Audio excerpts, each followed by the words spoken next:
बिस्मिल्लाहिर्रहमानिर्रहीम अस्सलामु अलैकुम। I hope you all are doing well. Students, आज की इस वीडियो में हम CS302 का लेसन नंबर 7 देखेंगे। लेसन नंबर 7 भी बिल्कुल जैसे मैंने पहले लेक्चर आपको डिलीवर किए हैं, उन लेक्चर्स में मैंने आपको शॉर्ट क्वेश्चन, MCQs और लॉन्ग क्वेश्चंस वगैरह साथ साथ बताता आया हूँ कि ये इम्पोर्टेंट हैं, ये करने हैं, ये नहीं करने, क्योंकि ये बुक थोड़ी सी कंफ्यूज करने वाली है। मैंने पहले लेक्चर में भी बताया था, और इसमें सारी चीज़ें हमने नहीं करनी जो हमारे एग्ज़ाम के पॉइंट ऑफ व्यू से इम्पोर्टेंट हैं, हम सिर्फ वही करेंगे और मैंने हाईलाइट किए हुए हैं। तो आपको ये हैंडआउट्स भी आपको मैं डिस्क्रिप्शन में लिंक दे दूँगा व्हाट्सअप ग्रुप का, तो वहाँ से आप ये हैंडआउट्स भी मुझसे ले सकते हैं। तो करते हैं वीडियो स्टार्ट करने से पहले आपसे रिक्वेस्ट है कि अगर मेरे चैनल पर न्यू है तो प्लीज़ मेरे चैनल को सब्सक्राइब करें, ताकि आपको CS के और भी लेक्चर्स भी मिल सकें, और लेक्चर्स के अलावा आपको असाइनमेंट और GDBs वगैरह के सोल्यूशन भी मिल सके। तो वीडियो स्टार्ट करते हैं। लेसन नंबर 7 है हमारा। इसमें हम देखेंगे आज digital circuits and operational characteristics. सबसे पहले DC सप्लाई वोल्टेज है। देखें ज़रा, ये मैंने हाईलाइट किया हुआ है, ये आपने रीड कर लेना अच्छी तरह। मैं आपको बड़े आसान अल्फाज में बताने वाला हूँ। TTL कहता है DC सप्लाई वोल्टेज क्या होता है। TTL based devices work with DC supply of 5 volts. ये जो मैंने हाईलाइट किया हुआ है डिफरेंट कलर्स में, ये आपके इंपॉर्टेंट क्विज़ हैं, ठीक है। ये क्विज़ और MCQs वगैरह बन जाते हैं, ठीक है। तो ये किसके साथ काम करता है, DC सप्लाई किसके साथ, 5 वोल्ट के साथ, ठीक है। और ये फास्ट स्विचिंग स्पीड ऑफर करता है, और इसकी फैमिली के कितनी टाइप्स हैं, 6 टाइप्स हैं, ठीक है। ये आपके MCQs बन रहे हैं, 6 different types of different devices. अच्छा, वो जो 6 टाइप्स हैं वो भी MCQs के लिहाज से बड़ी इंपॉर्टेंट हैं, ये वाली, ठीक है। 74, 74S, ठीक है, स्टैंडर्ड, TTL, इस तरह ये सब आपने क्या करना है, जस्ट आपने रट्टा नहीं लगाना, इनको नाम इनके याद कर लेने हैं, और नाम के आगे आपने बता देना है कि ये किस मकसद के लिए होता है, ठीक है। ये स्पीड के लिहाज से करेक्टराइज़ किए गए हैं कि ये देखें, जैसे ये फास्ट TTL है, ये स्लो है, लो पावर स्कॉटी TTL है, स्कॉट की TTL, ठीक है, इस तरह से। तो ये एडवांस्ड लो पावर, आपने इनकी सिर्फ करैक्टरिस्टिक्स देख लेनी है कि अगर ये आ जाए MCQs में तो ये इसका नाम क्या है, ठीक है। अगर ये आ जाए तो ये इसका क्या काम है, ये लो है या इस तरह से, ठीक है। ये MCQs में आ जाता होता है। उसके बाद कहता है CMOS technology is the dominant technology today, ठीक है। ये डोमिनेंट टेक्नोलॉजी है and use in large scale ICs and micro processors. ये ICs और माइक्रो प्रोसेसर्स में इस्तेमाल हो रही है। ICs कहते हैं इंटीग्रेटेड सर्किट्स को, ठीक है। और अच्छा, इसकी 2 कैटेगरीज़ हैं, यानी कि ये जो काम करता है ये 3.3 वोल्ट के साथ भी काम करता है और 5 वोल्ट के साथ भी काम करता है, ठीक है। इसकी 2 कैटेगरीज़ हैं, एक 3.3 वोल्ट है और एक 5 वोल्ट CMOS है, ठीक है। ये दोनों का जो है फ़र्क, ये नीचे मैंने हाईलाइट किया हुआ है। ये 5 वोल्ट CMOS है और ये 3.3 वोल्ट CMOS है।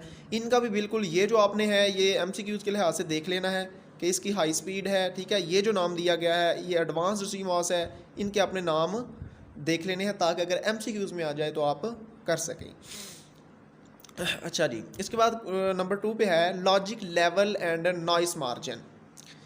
लॉजिक लेवल और नॉइस मार्जिन क्या होता है, the TTL and CMOS circuit operating eight 5 और 3.3। ये हमने ऊपर भी पढ़ा है कि जो CMOS है वो या तो किस पे ऑपरेट करता है, या 5 वोल्ट पे या 3.3 वोल्ट पे respectively, are design to accept voltage in a certain range as logic 1 और 0। आपको पता है वैसे भी कंप्यूटर जो है वो 0-1 की फॉर्म में करता है, तो ये भी जो एक्सेप्ट करता है वोल्टेज किस में कौन सी रेंज में करता है, 0 और 1 की रेंज में करता है।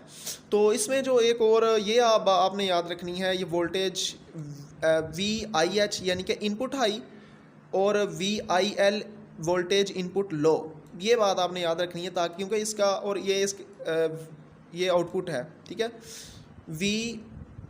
OH का मतलब है आउटपुट हाई और VOL का मतलब है आउटपुट लो। ये इसलिए बता रहा हूँ क्योंकि नेक्स्ट हम ना ये एक फार्मूला करने वाले हैं इसमें। अच्छा, ये मैं ना ये सारा इस फिगर से, इस शक्ल से आपको समझा देता हूँ। ये देखें ज़रा, ये 5 वोल्ट TTL जो है ये क्या काम कैसे काम करता है, देखो अगर तो ये 0 वोल्ट से 0.8 वोल्ट तक होगा, 0.8 ये लिखा हुआ है छोटा सा, शायद आपको नज़र ना आए वीडियो में, हैंड आउट से आप देख लीजिएगा, VIL लिखा हुआ है, ठीक है, मैक्सिमम।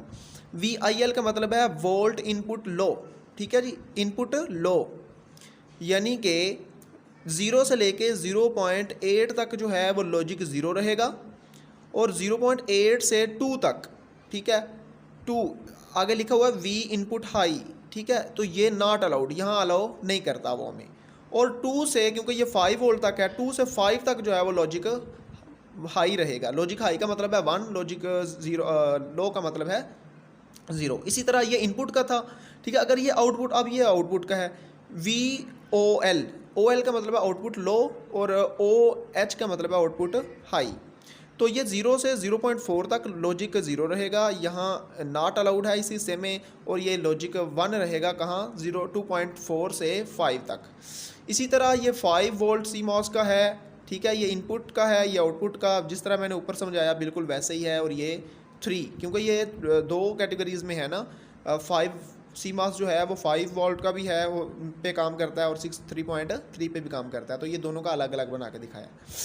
अब जो इसमें इंपॉर्टेंट चीज़ें आपने याद रखनी है MCQs के लिहाज से, ये आपने जस्ट रीड करना है, ये ज़्यादा इंपॉर्टेंट नहीं है, सिर्फ MCQs आपके बन सकते हैं। TTL लॉजिक लेवल्स, इसके लॉजिक लेवल्स क्या हो सकते हैं, इनपुट के लॉजिक लेवल्स, ठीक है, हाई आपको पता है, हाई को 1 हम कहते हैं, और लॉजिक 0 जो हाई लो है वो 0 होता है। उसके बाद आपने ये VIH, V input high, input out, ये उसने ऊपर जो हमने ये मैंने अभी आपको समझाया ना, उसकी सारी एक्सप्लेनेशन ये दे दी गई है, ठीक है, ये मैंने आपको आसान अल्फाज में ऊपर बता दिया, तो ये आप रीड कर सकते हैं, ये वही है जो मैंने आपको बता दिया है। आउटपुट पर भी लॉजिक जो TTL लॉजिक गेट्स हैं वो 0 और 1 हो सकते हैं, ठीक है। CMOS 5 volt series logic levels, इस पर क्या है, ये बिल्कुल वैसे ही जो ये हमने ये फिगर देखी ना, इसमें जैसे मैंने आपको एक्सप्लेन किया कि यहाँ तक 0 लॉजिक लो है, लॉजिक 0 है, और यहाँ पर 0 1 है, और यहाँ नॉट अलाउड है। यही चीज़ें इधर उसने लिख के बता दी हुई हैं 3.3 में भी और 5 में भी, ये आप रीड कर सकते हैं। उसके बाद कहता है effect of noise on the operation of CMOS and AND gate. तो इस पर क्या इफ़ेक्ट हो सकता है ये देखें, ये मैं आपको शक्ल से समझा देता हूँ। ये भी वही कुछ लिखा हुआ है कि input A of AND gate is permanently connected to the logic high of 5 volts. ये देखें ज़रा, ये शक्ल, ये जो H लिखा है इसका मतलब लॉजिक हाई, ये जो 5 वोल्ट का लॉजिक हाई है, ये इनपुट A का जो इनपुट है ये इसके साथ कनेक्टेड है और परमानेंटली कनेक्टेड कर दिया गया है। और दूसरा B का जो है वो कहता है जो किसी दूसरे का आउटपुट था ना, किसी दूसरे गेट का, ये VI इन है जो इनपुट इसका बन रहा है, वो किसी का आउटपुट था और इसका बन गया है इनपुट, ठीक है। यही चीज़ें उसने बताई गई हैं। और इसमें इनपुट VIH, इनपुट हाई जो है वो 4.2 है, और इनपुट हाई H जो मिनिमम है वो 3.5, मिनिमम ये है और मैक्सिमम ये है। इसके बाद नॉइस मार्जिन आ जाता है हमारे पास। नॉइस मार्जिन का आपने ये फार्मूला याद रख लेना है, ये MCQs में बार बार आ चुका भी है और आ जाता होता है, ठीक है। नॉइस मार्जिन ये याद रख लें कि नॉइस मार्जिन अगर, अच्छा, नॉइस मार्जिन 2 किस्म का होता है, एक लो नॉइस मार्जिन और एक हाई नॉइस मार्जिन, ये मैंने लिखा हुआ है, ठीक है, ये हाईलाइट किया हुआ है। तो VNH जो है ये हाई नॉइस मार्जिन है, और VHL जो है ये लो नॉइस मार्जिन है। इसका फार्मूला क्या होगा, VOH, OH का मतलब है output high minimum, output high minimum minus input high minimum, ठीक है। और ये IL है तो input low maximum minus OL है तो आउटपुट लो मैक्सिमम। ये दोनों फार्मूले आपने अच्छी तरह याद कर लेने हैं। अगर आपको कोई थ्योरेटिकल या इसमें मैथमेटिकल भी आ जाए तो ये फार्मूला लगा के आपने ये सॉल्व करना होता है। अच्छा, उसके बाद पावर डेसिपेशन।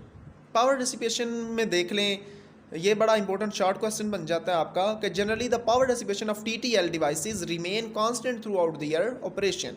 TTL में क्या होता है कि पावर डेसिपेशन कांस्टेंट रहती है, चेंज नहीं होती, जबकि CMOS डिवाइसेस में ये कांस्टेंट नहीं रहती बल्कि ये चेंज होती रहती है, ठीक है, depending upon the frequency of operations, ठीक है, ये चेंज होती रहती है।